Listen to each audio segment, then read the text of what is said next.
नमस्कार and welcome to health आशा, आपका अपना हेल्थ टॉक शो। मैं हूं डॉक्टर प्रिया देवलेकर, आपकी होस्ट एंड दोस्त। ईएनटी की कॉमन एलिमेंट्स, ये हमारा सीरीज चल रहा है और अब हम बात करने वाले हैं और एक कॉमन टॉपिक के बारे में। आज हमारे साथ जुड़े हैं doctor Chetan Shetty. He is a practicing ENT surgeon.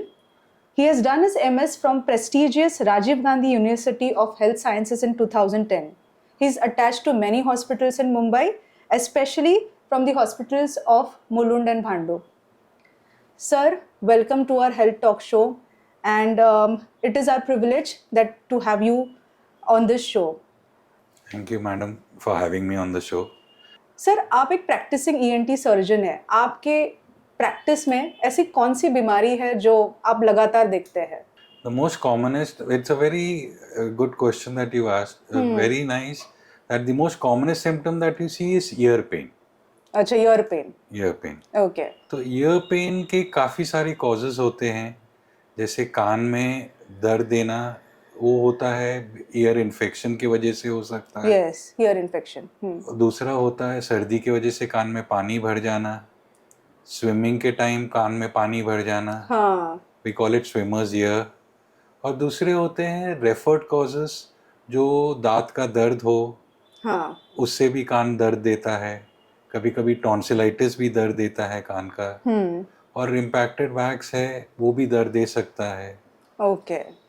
So common जो कॉजेस होते हैं वो ये सारे कॉजेस होते हैं. आज हम बात करेंगे ईयरएक के बारे में. ईयरएक हम ज़्यादातर देखते हैं जो बच्चों में होता है, बट वो अडल्ट्स में भी होता है. अडल्ट्स के भी कितने सारे कॉजेस होते हैं जो आज अभी हमने सर से सुने हैं. इंसिडेंसेस ऑफ ईयरएक बच्चों और अडल्ट्स, जैसे मैंने जस्ट कहा भी, तो ये इंसिडेंस आप भी कितने परसेंटेज में देखते हो? बच्चों में ये ज़्यादा कॉमन है. ये इसलिए कॉमन है क्योंकि कान और नाक के बीच में जो ट्यूब रहता है, हाँ. जिसे हम यूस्टेशियन ट्यूब बोलते हैं, वो छोटा होता है बच्चों में. ओके. तो जब छोटा होता है तो सर्दी अगर हो जाए बच्चों में तो वो जाके कान दर्द दे सकता है, जिसकी वजह से कान से पीप निकलना, कान दर्द देना और सुनने में तकलीफ आ सकती है. ओके.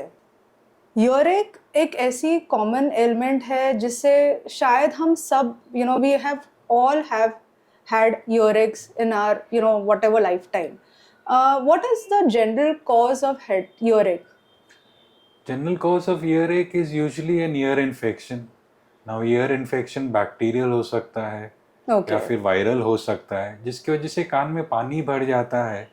और पानी भर जाने की वजह से पर्दे में छेद होने का डर रहता है. हाँ. ओके. जिसका इलाज अगर नहीं करते हम तो पर्दे में छेद होके फिर कान बहना चालू हो जाता है. हाँ, तो तब वो ईयर डिस्चार्ज स्टार्ट हो जाता है.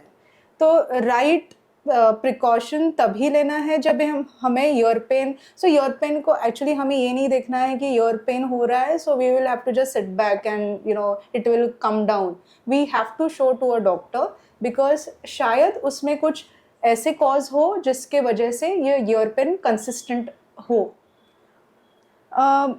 अगर ये अनट्रीटेड रहा, जैसे आपने कहा, तो इससे ईयर डिस्चार्ज हो सकता है और कुछ कॉम्प्लिकेशंस अगर हमने उस पर ज़्यादा गौर नहीं किया तो. अगर लंबे टाइम तक ये इग्नोर किया गया है तो कान के पर्दे का छेद जो छोटा रहेगा वो बड़ा हो सकता है.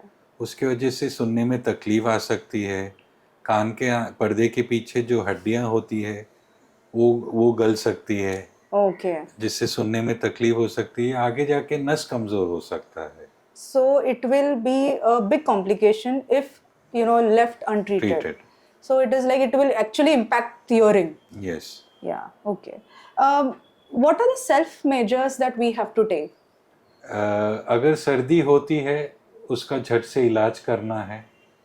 इसलिए करना है ताकि वो आगे जाके कान के पर्दे में छेद ना फॉर्म हो. हाँ. बस ये प्रिकॉशन लेना है. और अगर छेद होता है तो कान के अंदर पानी नहीं जाना चाहिए, ये हमको ध्यान देना है. सर, हम ईयर पेन के साथ आते हैं अगेन. ऐसा कुछ सीरीज ऑफ इन्वेस्टिगेशंस होता है या what is the investigation? Usually clinical examination होता है जिसको हम पर्दे को देखते हैं. करेक्ट. ओटोस्कोप डाल के या एंडोस्कोप डाल के पर्दे को देखते हैं कि उसके अंदर कुछ प्रॉब्लम है कि नहीं है. साथ में क्लिनिकल हिस्ट्री होता है। इन्वेस्टिगेशन तो हम बाद में कर सकते, बट ईयर एक is usually a very clinical based diagnosis. Yeah, and it is done specifically through clinical examination Yes. by an ENT surgeon.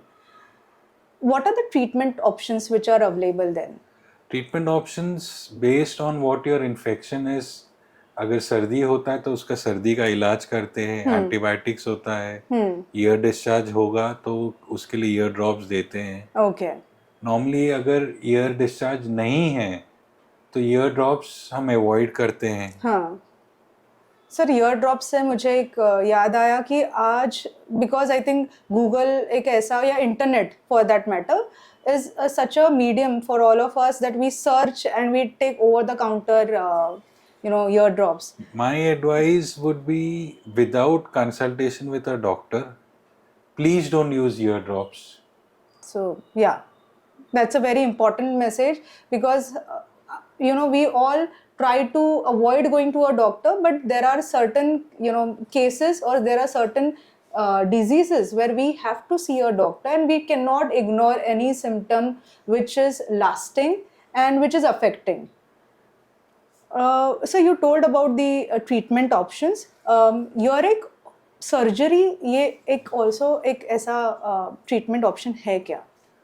Year surgery हम तब रेकमेंड करते हैं जब कान के पर्दे में छेद है। हाँ, और ये छेद 1 महीने तक भरता नहीं है। अच्छा। नॉर्मली हम रुक के देख सकते हैं कि ये भरने वाला है कि नहीं भरने वाला है। हाँ. अगर बार बार कान में इन्फेक्शन हो रहा है, यानी कान दर्द हो रहा है, कान से पीप निकल रहा है, तो हमको आगे जाके उसको ऑपरेशन करना है। बट इम्पॉर्टेंट पॉइंट ये है कि कान सूखा रहे, यानी जब कान बहता है तभी हम ऑपरेशन नहीं करते। हाँ. कान सूखा रहता है 1 महीने तक, तब जाके हम ऑपरेशन कर सकते हैं। ओके। तो ये बहुत ही इम्पोर्टेंट एस्पेक्ट बताया सर ने कि हमें अगर जब भी ईयर पेन होता है इमीडिएटली जाकर ईएनटी सर्जन को बताना है। जब भी वो छेद अगर सपोज हुआ है तो वो छोटा अगर रहता है, सर्जरी ऑब्वियसली लगेगी, and it is a call case to case basis decided by the ENT surgeon. But the earlier you go, the earlier better is the recovery. Sir, talking about recovery, post-op recovery, how many days does it take? As usual with any surgery, 1 week of rest. Okay. 1 महीने या 2 महीने तक हम कान में पानी नहीं जाने देते, ताकि पर्दा जो हमने बिठाया है वो बराबर से बैठ जाए। हाँ जो। तो आई थिंक यही कॉम्प्लिकेशन होता है अगर वो पर्दा अगर नहीं बैठा तो that will give again a complication. या sir, we also as a general public would like to know what is the approximate cost in a small nursing home or something? Should be around somewhere around 50,000 rupees. Okay, so in a smaller setup it will range in that 50,000. Any lifestyle modifications that we have to undertake? This advice I give all my patients is,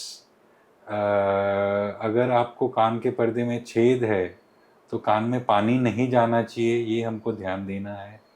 और अगर सर्दी हो जाती है उसका झट से इलाज करना है, वरना वो कान के वजह से कान बहना चालू होगा। ये दो अवॉइड करना है। General advice I give all my patients is stop using earbuds. That's an important message that we are trying to highlight here. I think the key message that stop using earbuds. So sir, earbuds अगर use करना है तो I mean should we completely stop, or it is can we normally ears like eyes are self cleaning. Yeah. Rare occasion में कभी कभी जाके मैल जमा हो जाता है तो आपको डॉक्टर के पास जाके दिखा देना है। वो डॉक्टर देख के कान के अंदर मैल है कि नहीं है ड्रॉप प्रिस्क्राइब करेंगे। But otherwise earbuds are meant for the outer part of the ear. Okay. कान के अंदर हमको ईयरबड्स यूज नहीं करना है।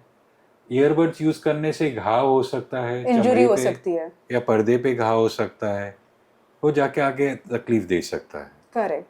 So we are then prone to more infection using a earbud, because then this will again the course of treatment only will be changed if we ये मैं patient को सबको यही बोलता हूँ कि ये ईयरबड यूज करना आ बैल मुझे मार ऐसा हो जाता है एक्चुअली। हाँ, सो ये राइट बात कही सर ने। सर ईयरिक एक ऐसा टॉपिक है जो काफ़ी नेग्लेक्टेड भी होता है if you know it is not consistent, और बिकॉज ओवर द काउंटर इतने चीज़ें अवेलेबल है, जैसे अगर हम थोड़ा सा मेल जमा हुआ है तो हम झट से लेकर आके एक सॉलीवैक्स या कोई भी ऐसी वैक्स की मेडिसिन है जो डाल सकते हैं। अभी तो जैसे पैरासिटामोल के लिए क्रोसिन या डोलो है, वैसे ही मुंह में वो ज़बानी याद हुए ऐसे मेडिसिन है। सो सर क्या ये सब आप रिकमेंड करते हैं? I would not recommend ear drops without a doctor's advice. अगर आपको दिख रहा है मेल तो आप ड्रॉप डाल सकते। Other advice I would give my patients is stop using oil. Yeah, I was coming to it. You actually read my mind. I was coming to it that you know कान में थोड़ा गरम तेल डाल दो तो ठीक से सुनने आएगा। बिल्कुल नहीं।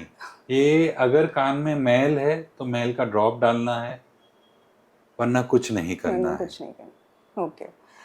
Important highlights that sir told us that treat your ear pain immediately. If suppose there is a ear pain, show to your ENT doctor. The basic clinical examination is done by the ENT surgeon, and in case if it is left untreated, there is a discharge, and that is the time your treatment perspective also changes. It is a very small topic, but it is a big topic for all of us in terms of our health, and if left untreated, it will obviously go towards complications. Sir आप आए और आपने इतनी सरलता से ईयरिक के इस topic के बारे में हमें सब जानकारी दी, और हम जान पाए कि हमको ओवर द काउंटर या डायरेक्ट मेडिसिन नहीं लेने हैं, हम ये जान पाए, और आपने कुछ लाइफस्टाइल मॉडिफिकेशंस भी हमको बताए। Sir thank you for your beautiful insights, and we will be calling you again on our show because there are many topics related to ear, nose and throat जो बहुत कॉमन है और आपसे हम जानना चाहेंगे। Thank you to be a part of health Asha. So audience, here we take a brief note and we will be meeting again. आपकी health की शुभ आशा करते हुए मैं लेती हूँ अलविदा। मिलते हैं अगले हफ्ते एक और टॉपिक के साथ, एक और स्पीकर के साथ। तब तक नमस्कार। For following our videos and hearing more of such information, do follow Dr. Priya Devlekar's Health Asha, and also to subscribe my channel. If you require any specific health topic to be covered in my talk show, do let me know. Thank you.